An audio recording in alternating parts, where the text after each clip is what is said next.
So yun guys, tapos na yung code. I-run natin. Ilalagay natin sa first name, DSIT. Room 2.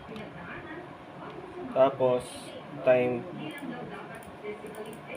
Gawin natin 7. 7 to 6. Tapos, natin, add schedule. Tapos, maglalagay tayo pang isa, SBA. Tapos, room 4. Ay, 3. 3 na lang pala. Yun, tapos na. Lagay na natin sa print file.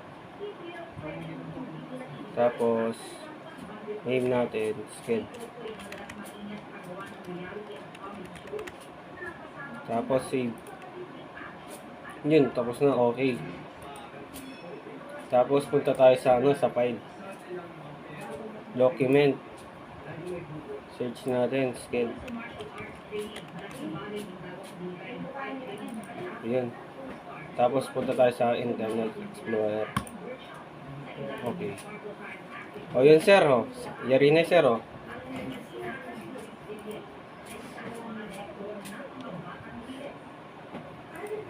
Stop recording ka na.